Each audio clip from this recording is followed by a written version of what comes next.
You woke up tired this morning. Not the kind of tired that a bad night explains. You slept 7 hours, maybe 8. You did the things you were supposed to do. You put the phone away. You kept the room dark.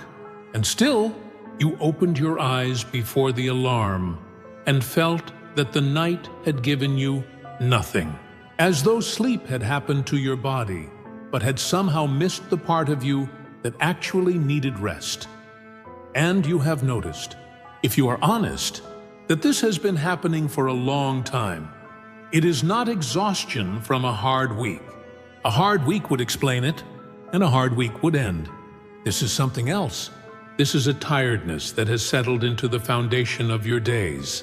A tiredness that more sleep does not reach, that a vacation does not cure, that a good night here and there only briefly interrupts. You have probably told yourself it is your age, or your job, or the season of life you are in, or the children, or the economy, or simply the way things are now. And some of that is true. But there is a kind of tiredness that has nothing to do with how much you have slept, and everything to do with what you have been carrying while you were awake. And I want to talk about that kind because almost no one does, and because once you understand it, a great deal of your life begins to make a different kind of sense. There is a difference between being tired and being depleted, and we have lost the language to tell them apart. Tired is what the body feels after effort. It is honest. It is finite. It responds to rest. You work hard. You sleep. You recover. This is how the body was built. And there is a deep satisfaction in this kind of tiredness.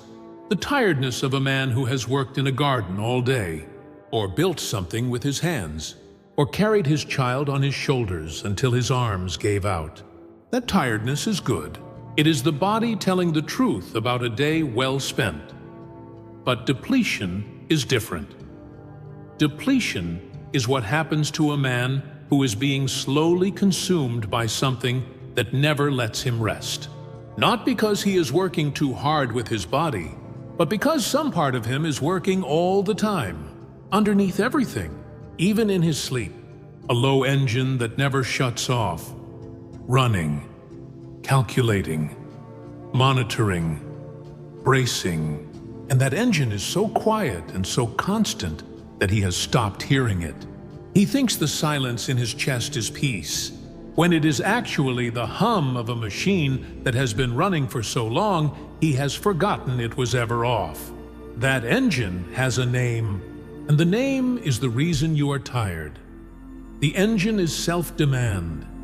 It is the voice that wakes before you do, the voice that has already, by the time your feet touch the floor, begun listing what you must accomplish to justify the day, the voice that does not congratulate you for what you did yesterday, but only asks what you will do today, the voice that has quietly convinced you that your worth is something you must earn again every morning, that you are only as valuable as your last achievement, that to stop producing is to begin disappearing.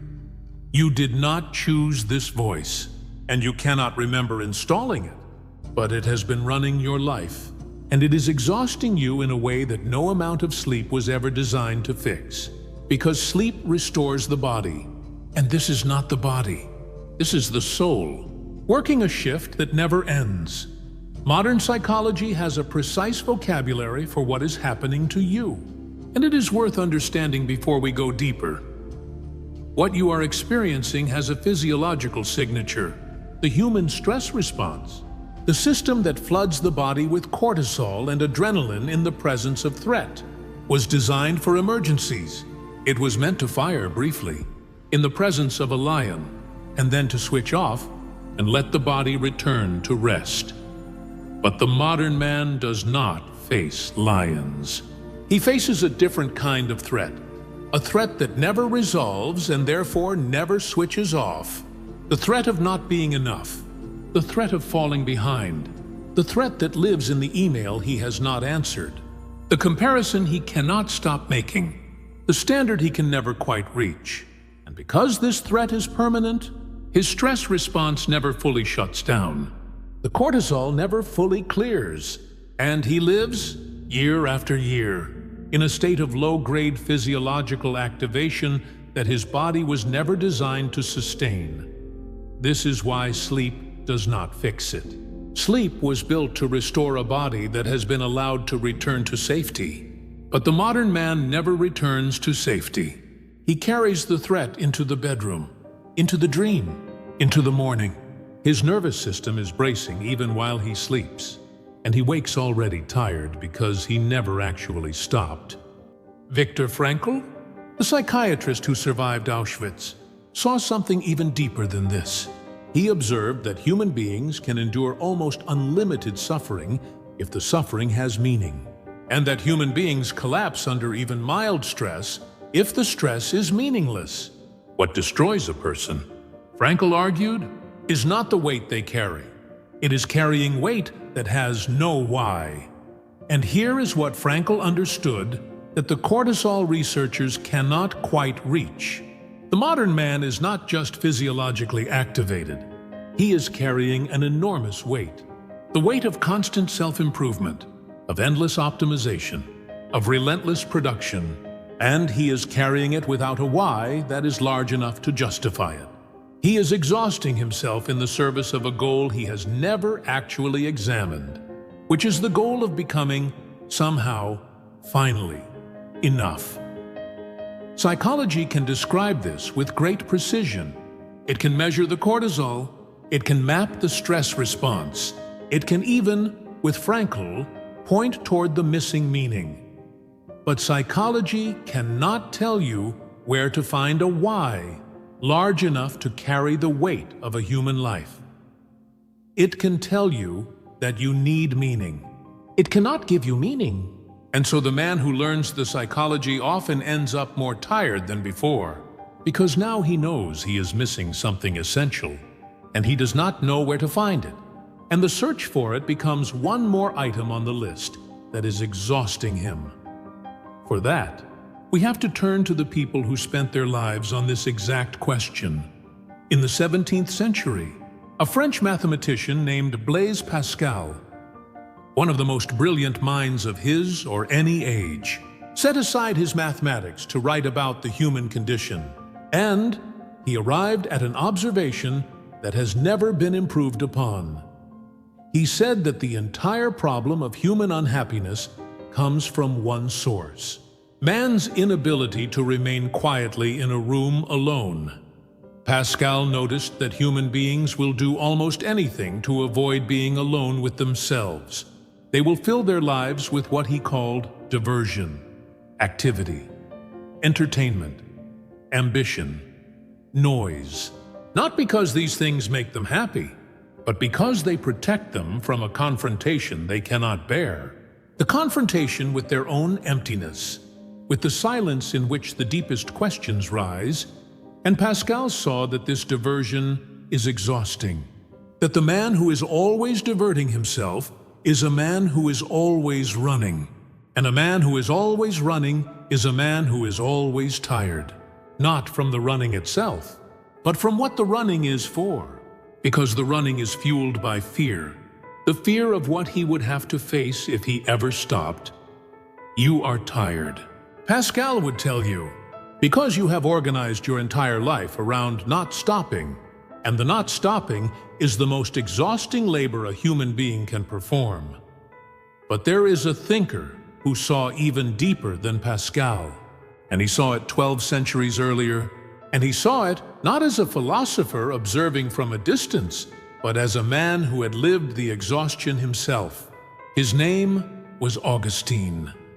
Augustine spent the first half of his life doing exactly what the modern man does.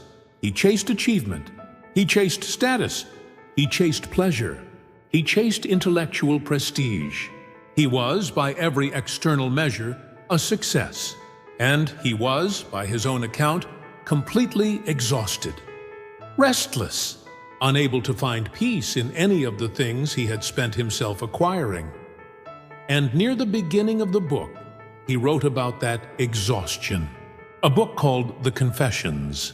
He addressed a single sentence to God that contains the entire answer to why you are tired. He wrote, "You have made us for yourself, and our heart is restless until it rests in you." Read that slowly, because it is not poetry, it is diagnosis. Augustine is saying that the human heart was built with a specific shape, a shape that only one thing can fill, and that until that thing fills it, the heart will not rest. It will keep reaching, keep chasing, keep trying to fill its emptiness with achievement and acquisition and approval. And none of it will work, not because the heart is broken, but because the heart is working exactly as designed. It is restless because it has not yet found the only rest it was made for. This is where philosophy reaches the edge of what it can do. Pascal can show you that you are running. Augustine can tell you what you are running toward, but neither of them can give it to you. They can describe the rest your heart was made for. They can point to it, but they cannot hand it to you. For that, we have to go to the one place that does not merely describe the rest, but offers it. There is a sentence in the Gospel of Matthew that the exhausted man has usually heard so many times that he has stopped hearing it. "Come to me, all you who are weary and burdened, and I will give you rest." We have made this sentence into a comfort for the grieving and the sick. And it is that, but it is also something far more specific. It is addressed to exactly the kind of tiredness we have been describing. The tiredness of the burdened, the tiredness of the man carrying a weight that is slowly consuming him. And notice what Christ does not say. He does not say, "Come to me and I will help you carry your burden more efficiently." He does not say, "Come to me and I will give you better strategies for managing your load." He does not say, "Come to me and I will optimize your rest so you can return to carrying the same weight tomorrow." He says, "I will give you rest." And then he says something stranger. He says, "Take my yoke upon you, for my yoke is easy, and my burden is light." A yoke is a thing you carry. So Christ is not offering a life without weight. He is not offering the hammock. He is not telling the exhausted man to lie down and do nothing. He is offering a different weight, a weight that does not consume, a weight that somehow is light. What is the difference between the weight that exhausts and the weight that is light? The weight that exhausts is the weight of self-demand, the weight of being your own foundation, your own justification, your own reason for existing. It is the weight of a man who has appointed himself the God of his own life, and who must therefore sustain his own worth, every day, by his own effort, forever. And that weight is crushing, because no human being was built to be his own God. It is too much weight for a creature to carry, and carrying it is what has been exhausting you. The weight that is light is the weight of a man who has been told, by the only voice with the authority to tell him, that his worth was never something he had to earn, that he was loved before he produced anything, that he will be loved after he can no longer produce at all, that the entire machinery of self-justification he has been running for decades was never necessary, because the verdict he has been working his whole life to earn was given to him freely. Before he did a single thing, that is the rest Christ offers, not the absence of work. But the end of the work of justifying your own existence, you can still get up tomorrow and do hard things. You can still build, still strive, still discipline yourself, still work with everything you have, but you will be doing it from a different place. Not to earn your worth, but because your worth is already settled. Not to become enough, but because you have been told by the one who made you that you were always enough. Not as a God sustaining his own universe, but as a son who has finally been allowed to rest in a love he did not have to build. The reason you are tired is that you have been carrying the weight of being your own reason for existing, and that is the one weight you were never meant to carry. So, what do you do with this? Not tomorrow, tonight. Here is the practice, and it is smaller than you expect.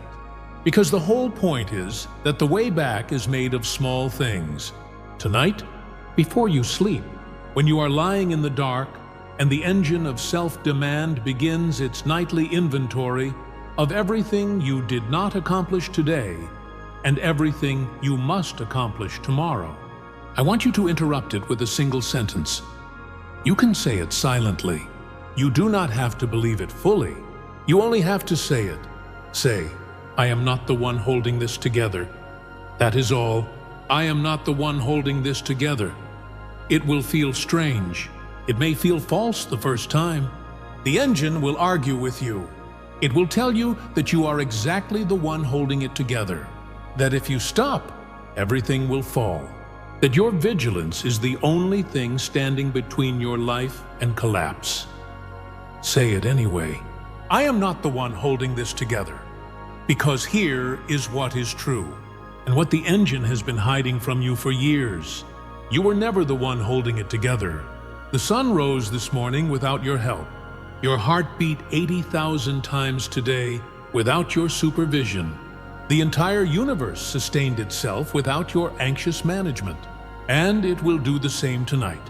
While you sleep, whether you brace for it or not, you are not the foundation. You never were.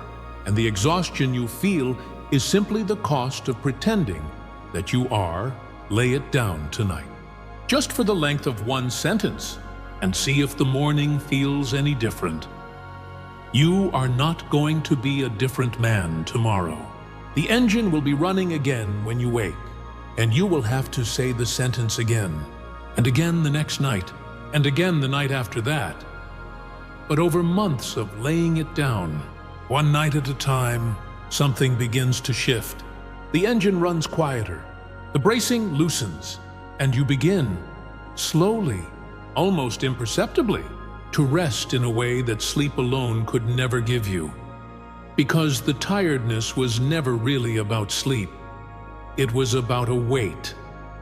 And the weight, at last, is one you are allowed to put down.